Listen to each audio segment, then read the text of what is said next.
বন্দুকের গুলি মিস করবা, বাট এই প্রশ্নগুলা সমাজ সেবা অধিদপ্তরে মিস করে যাবা না পরীক্ষাতে, ঠিক আছে? যারা বন্দুকের গুলি মিস করতে পারো, বাট এই প্রশ্নগুলা মিস করলে কিন্তু তোমাদের 3 থেকে 4 মার্ক একদম কাটা হয়ে যাবে। যারা সমাজসেবা অধিদপ্তরের পরীক্ষা দিবা তাদের জন্য এই প্রশ্নগুলো খুবই গুরুত্বপূর্ণ, খুবই গুরুত্বপূর্ণ।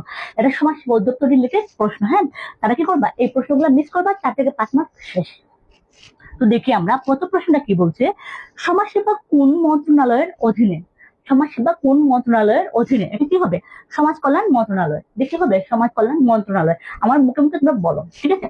তারপর কি হবে? সমাজ কল্যাণ মন্ত্রণালয়ের প্রতিষ্ঠাতা হয় 1961 সালে। প্রতিষ্ঠা হয় কি 1961 সালে, এবং সমাজসেবা অধিদপ্তর প্রতিষ্ঠিত হয় 1986 সালে। তার মানে কোনটা আগে প্রতিষ্ঠিত? আগে প্রতিষ্ঠিত সমাজ কল্যাণ মন্ত্রণালয়, এরপরে প্রতিষ্ঠিত সমাজ কল্যাণ অধিদপ্তর, ঠিক আছে?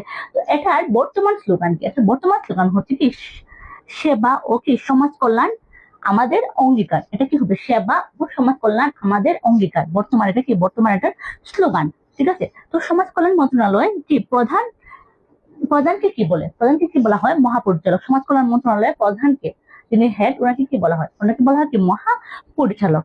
বাংলাদেশ সংবিধানে কত নং অনুচ্ছেদে সমাজ কল্যাণ ও জনস্বাস্থ্যের কথা বলা হয়েছে? বাংলাদেশ সংবিধানে কত নং অনুচ্ছেদে? সংবিধান, এটা কিন্তু 100% না, যে প্রশ্নটা কি 100% আসবে। ওকে, তো বাংলাদেশ সংবিধানে কত নং অনুচ্ছেদে কি সমাজ কল্যাণ ও জনস্বাস্থ্যের কথা বলা হয়েছে? এটা কি 15 নং অনুচ্ছেদে, 15 নং অনুচ্ছেদে এটা বলা হয়েছে, ঠিক আছে? এবং কি সমাজসেবা কোন ধরনের সমাজ? এটা কি তৎপুরুষ, ষষ্ঠী তৎপুরুষ, ষষ্ঠী